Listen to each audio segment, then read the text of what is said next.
దేవాయ నమః. ఇప్పుడు అసలు బ్రహ్మ విద్య మనకి ఎలా అందరికీ సులభంగా అందుతుంది? బ్రహ్మ విద్య అంటే ఏంటి? నిద్రాణమైపోయిన శరీరం అంతా వ్యాపించి ఉన్న కుండలిని శక్తిని సహజ యోగం ద్వారా, నిష్కామ కర్మ ద్వారా, ప్రాణ క్రియ ద్వారా జాగృతం చేసుకోవాలి. దీనినే బ్రహ్మ విద్య అంటారు. కుండలిని శక్తి అనగా ఆద్య ప్రకృతి యొక్క ఈశ్వరి, లలితాంబ, రాజరాజేశ్వరి, భగవతిగా గ్రహించాలి. కుండలిని శక్తి అంటే మనం చూస్తున్నటువంటి దేవాలయాల్లో రాజరాజేశ్వరి స్వరూపము, లలితాంబ, ప్రకృతి ఈశ్వరి, భగవతి, ఈ రకమైన పేర్లతో ఉన్నదంతా కూడా కుండలిని శక్తే. అలాగే మానవుడు సహజ కర్మ ద్వారా, నిష్కామ కర్మ ద్వారా తల్లి గర్భంలో దేనిని ఆచరించి తాను జీవించాడో అట్టి కర్మ ద్వారా ఈ కుండలిని శక్తిని చైతన్యవంతం చేసి సహస్రారంలో ఉన్న పరమాత్మ తత్వంలో ఏకం చెయ్యాలి. అప్పుడు మానవుడికి పరిపూర్ణమైన జ్ఞానం కలుగుతుంది. దీన్ని ఆత్మ సాక్షాత్కారం వల్ల ఇది లభిస్తుంది. ఈ అదృశ్య జగత్తు అంతటిలో లోపల బయట కూడా పరమాత్మయే గోచరిస్తాడు. ఇప్పుడు ఏ పరమాత్మ గురించి మనం తపన చెంది మానవ జన్మ ఎత్తామో దీనంత సులభం ఇంకోటి లేదు అని చెప్తున్నారు. మనం ఆ సులభమైన దాన్ని వదిలేసి దేవాలయాలు, కోరికలు అనే భ్రమతో ఒక కోరిక తీరితే 10 కోరికలు పుడతాయి. వాటి వెంటే పరిగెత్తున్నాం జీవితం అంతా కూడా. అందుకే మాస్టర్ గారు మహాలక్ష్మి సాధన ప్రకారంగా కమలే కమలాలయే ప్రసీద ప్రసీద, మీరు ఈ మంత్రం చేస్తూ మీ అవసరాలు తీరుతాయి. తద్వారా మీరు దీన్ని గాయత్రి మంత్రంతో కనుక అనుసంధానం చేసి ఆచరించగలిగితే మీ చక్రాలు, మీలో పంచకోశాలు, మీలో ఉన్న 3 గ్రంథులు కూడా విడిపడతాయి అనే రహస్యాన్ని ఈ మహాలక్ష్మి పుస్తకం ద్వారా అందించారు మనకి. అందుకని ఇందులో యోగ విజ్ఞానం, యోగ ధ్యాన విజ్ఞానం కూడా మనకు అందించారు. అందుకని కేవలం ఏదో మన అవసరం కోసం మంత్రం చేస్తున్నాం, ఇదేదో అయిపోతుంది అనే పని కాకుండా మనం నిరంతరంగా ఒక సబ్జెక్ట్ గా మెల్లగా నేర్చుకుంటూ ఆచరించుకుంటూ వెళితే మనకి ఈ మహాలక్ష్మి మంత్రము, గాయత్రి మంత్రము మన దేహం లోపల ఉన్నటువంటి అన్ని రుగ్మతల్ని కూడా నివారణ చేయగలుగుతాయి, చక్రాలన్నింటినీ కూడా శుద్ధి చేయగలుగుతాయి. అదే ఇక్కడ ఏది ప్రధానమైన అంశం చెప్పారు? నిష్కామ కర్మ యోగం. బాగా గమనించండి. ఇలా అప్పుడప్పుడు ఆయన చెప్పమన్నప్పుడు ఈ రహస్యాల్ని ఒక్కోసారి చెప్పడం జరుగుతుంది. శ్రద్ధగా ఎవరు ఆశ్రయించుంటారో వాళ్ళ ఖచ్చితంగా ఆ నిష్కామ కర్మ యోగము అనే పడేటువంటిది భగవద్గీత సారాంశం అంతా కూడా నిష్కామ కర్మ యోగమే. కర్మ ఆచరించకుండా ఎవ్వడు ఉండలేడు, ఏ మానవుడు కూడా. కానీ ఆ ఆచరించేటువంటి కర్మ నిష్కామ కర్మగా ఎలా మార్చుకోవచ్చు?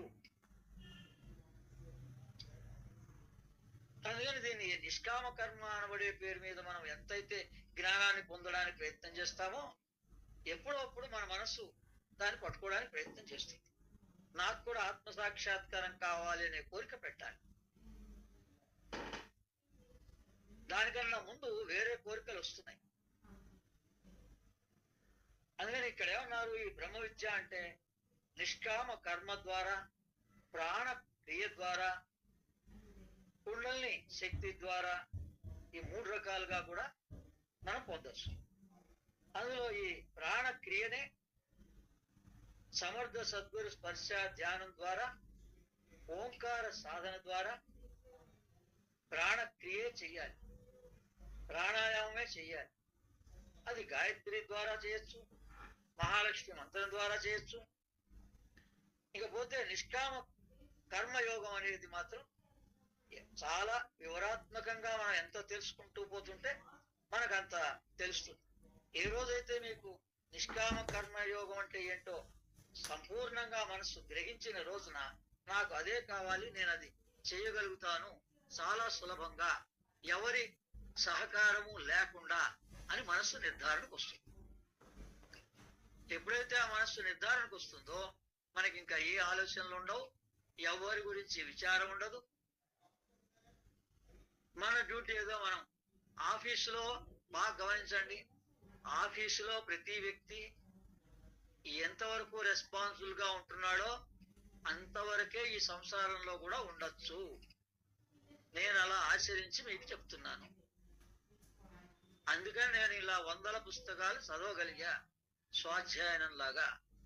అంటే ఈ ఇంటిలో ఉండేటువంటి కర్మని కూడా సంసారపరమైన భార్యా బిడ్డలతో కూడినటువంటి కర్మని మనం ఒక డ్యూటీగా భావించాలి. మన డ్యూటీగా భావిస్తే దాని యొక్క సాధక బాధకాలేవి మన మీద పడవు. ఎవరి డ్యూటీ వాడు చేయవలసిందే. ఎన్ని గంటలు? 24 గంటల్లో 8 గంటలే సంసారం గురించి నువ్వు దృష్టి పెట్టాలి. 8 గంటలు భగవంతుడి గురించి దృష్టి పెట్టాలి. 8 గంటలు నీ నిద్రకి కేటాయించాలి. ఇది ఋషుల యొక్క అసలైన కాల విభజన. ఇది మా విశ్వం గారు అత్యంత రహస్యంగా ఆ ధ్యాన దీపికలో చిట్ట చివరిలో రాశారు. అందుకని నేను ఈ మార్గాన్ని 2000 సంవత్సరం నుంచి ఆచరిస్తున్నాను. నేను ఎప్పుడు నిద్రపోకుండా శరీరానికి కావలసినటువంటి రెస్ట్ని ఇవ్వకుండా ఎప్పుడు లేవు. అలాగే 8 అవర్స్ డ్యూటీకి మించి సంసారానికి కేటాయించలేదు. 8 గంటలు ఖచ్చితంగా దృష్టి మనం ఏ పైన చేయొచ్చు, దానిలో ప్రయాణం చేయొచ్చు, లేకపోతే ఏ బ్యాంకుకో వెళ్ళొచ్చు, లేకపోతే వ్యవహారంలో ఉండొచ్చు. అయినా మన దృష్టి మాత్రం ఎవరి మీద ఉంటుంది? గురువు దైవం. ఇది మీకు గురువుతో సాన్నిహిత్యంగా ఇంకా అనేక చోట్ల మనం కార్యక్రమాలకు పార్టిసిపేట్ చేస్తూ ఉన్నప్పుడు ఒక్కోసారి వస్తుంది. కానీ ఇది వాట్సాప్ ద్వారా వచ్చేటువంటిది విద్య కాదు.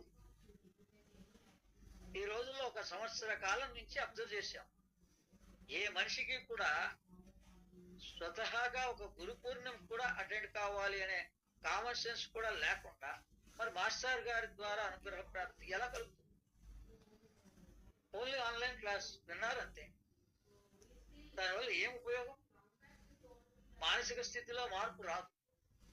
వాళ్ళ టైం టేబుల్ ఎలా ఉందో షెడ్యూల్ అలాగే ఉంటుంది. అది వరస్ట్ షెడ్యూల్. తెల్లారుజామున అంటే తెల్లారి 6ంటికి లేకుండా ఉండటంలే పోనీ ఉన్నారు అనుకుందాం. పొద్దున 6 నుంచి రాత్రి 11 దాకా శ్రమ పడుతున్నారు. ఎందుకు పడుతున్నారో, ఎవరి కోసం పడుతున్నారో, ఏ దృష్టితో పడుతున్నారో వాళ్ళకైతే చివరికి అన్ని సమస్యలే. మనిషి ఊహించింది ఒకటి, జరిగేది ఒకటి.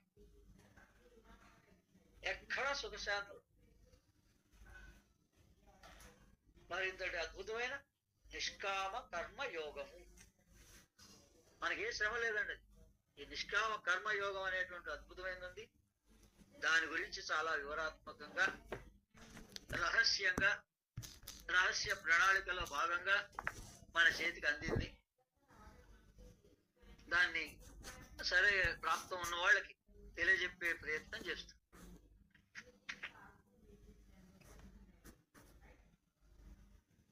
ఇది టైం అవుతోంది. ఒక 5 నిమిషాలు చెప్పి మళ్ళా రేపు అసలు మహాశివరాత్రి యొక్క మంత్రాన్ని రేపు ఉపదేశించడం జరుగుతుంది. ఆ ఉన్నవాళ్ళు రండి, వేరే వాళ్ళకు కూడా ఇది రికార్డ్ చేసి పెడతాం కాబట్టి మరి వాళ్ళన్నా విని రాగలిగితే వస్తారు, లేకపోతే లేదు. మనం ఎవరి కోసం మనం చూసే ప్రసక్తి ఏం లేదు. ఈ సహజ నిష్కామ కర్మ యోగాన్ని అభ్యసించి సాధన చేయడానికి మానవుడు కనీసమైన అర్హత కలిగి ఉండాలి. మానసిక శారీరక ఆరోగ్యవంతునికి సాధన వలన ఈ జన్మలోనే ఆత్మ సాక్షాత్కారం పొందగలుగుతాడు. అతను క్రమక్రమంగా ఆధ్యాత్మిక ఉన్నతికి పొందుతూ ఈ యోగంలోనే 11 సాధనల్ని పూర్తి చేయగలుగుతాడు. అతనికి బ్రహ్మానంద ప్రాప్తి, సమదృష్టి, సర్వాత్మ భావం ప్రాప్తిస్తాయి. ఈ సహజ నిష్కామ కర్మ యోగం చేసే విధానం ఏంటో కూడా చాలా టూకీగా చెప్పారు, విపులీకరించి చెప్పలేదు. తెల్లారుజామున లేచి ఈ యోగాన్ని ఆరంభించుకోవాలి. ఉత్తర దిశగా గాని తూర్పు దిశగా గాని కూర్చోవాలి. సూర్య నమస్కారాలు, పవన ముక్తాసనములు కూడా చేసుకోవచ్చు. 3 గుక్కలు మంచినీళ్లు తాగాలి. నాడీ శోధన ప్రాణాయామం నేర్చుకొని ఆచరించాలి.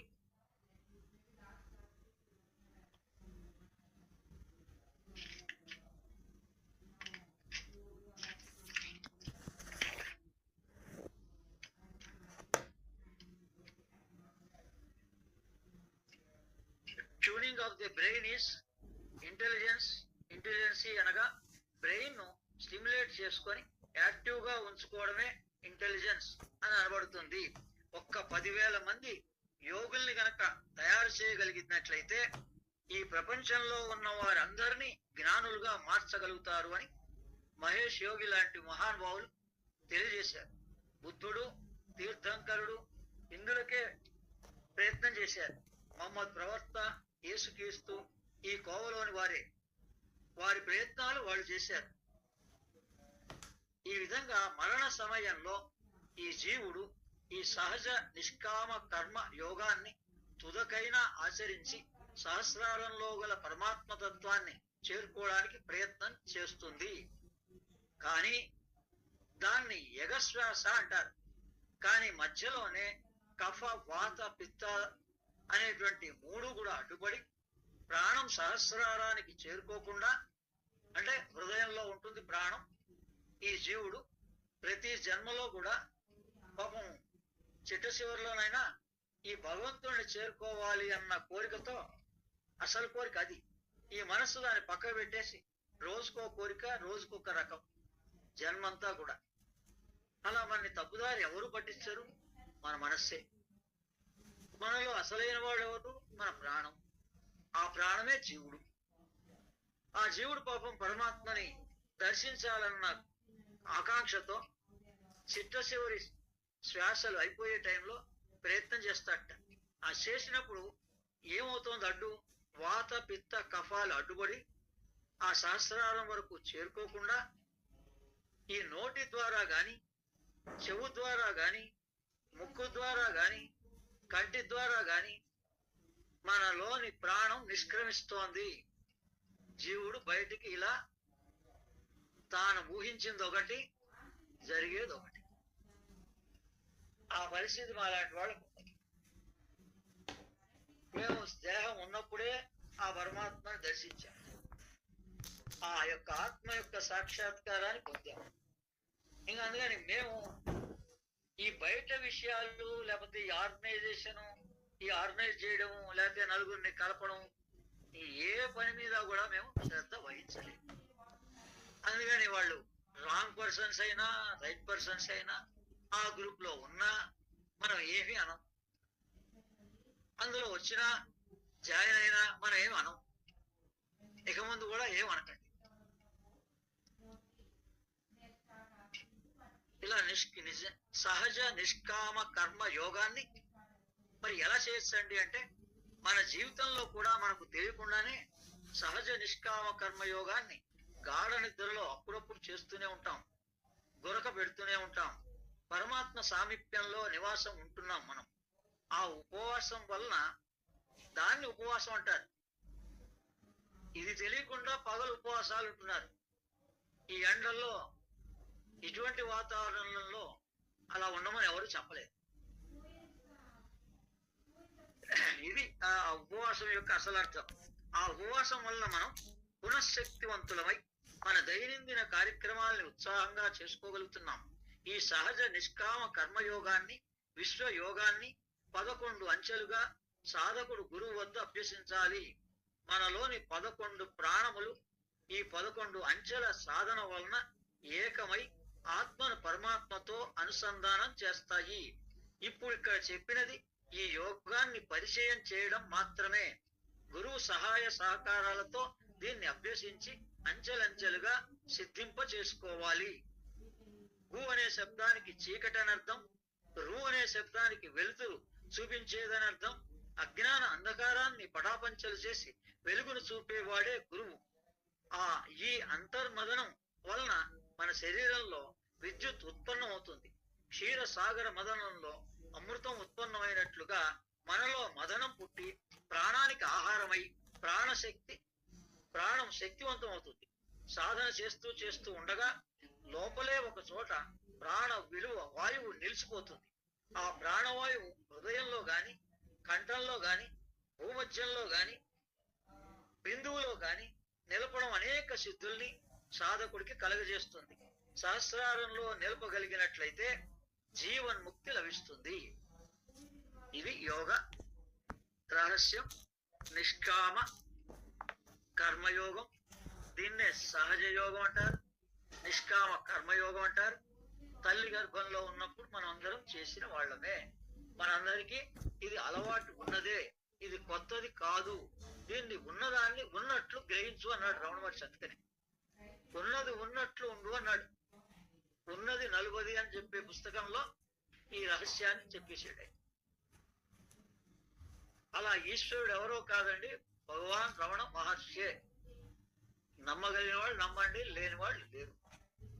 అందుకని ఆయన్ని స్మరించిన, ఆయన దగ్గరికి వెళ్ళి వచ్చినటువంటి దాన్ని మళ్ళీ మనలో మననం చేసుకున్నా మన జన్మ ధన్యం అవుతుంది. అరుణాచల శివ అరుణాచల శివ అరుణాచల శివ అని అనుకున్నా, ఆ ఫోటో పెట్టుకొని దీపం పెట్టుకొని మనం దీపం మనం చేస్తూ హాయిగా ఎక్కడ కూర్చున్న వాళ్ళు అక్కడే వెళ్ళగలిగితే గురువు దగ్గరికి వెళ్ళాలి. ఈ వెళ్ళడం ఇష్టం లేకపోతే ఎవరికి వాళ్ళు కూర్చున్న చోట్లోనే దీన్ని ఎలా జరుపుకోవాలో అలా జరుపుకోగలిగితే రాత్రి 12 గంటలకి లింగోద్భవ సమయం అంటారు. ఇంకా ఆ సమయంలో వాళ్ళు అభిషేకాలు చేసుకునే వాళ్ళు చేసుకుంటారు, పూజ చేసుకునే వాళ్ళు చేసుకుంటారు, ధ్యానం చేసుకునే వాళ్ళు ధ్యానం చేసుకుంటారు. మీరు ఏ మార్గంలో మీకు ఇష్టం అనిపిస్తే ఆ రకంగా మీరు శివరాత్రిని పాటించవచ్చు. ఏ రోజైనా కూడా సూర్యుడిని చంద్రుణ్ణి దండం పెట్టడమే గాయత్రి మంత్రం చేయడం, మహాలక్ష్మి మంత్రం చేయడం. అందుకని మానవుడిగా పుట్టిన వాడికి అందరికీ కూడా గాయత్రి మహాలక్ష్మి మంత్రాలు రెండు కూడా ఏదో రకంగా ఎక్కడొక్కడి నుంచి అన్నా ఏ గురుద్వారా అన్నా పొందవలసిన అవసరం తప్పనిసరిగా ఉంది. తద్వారా వాళ్ళకి యోగ ప్రాప్తి కలుగుతుంది. ఓం సహనా భవతు సహనౌ భునస్తు సహ వీర్యం కరవావహై తేజస్వినావధీతమస్తు.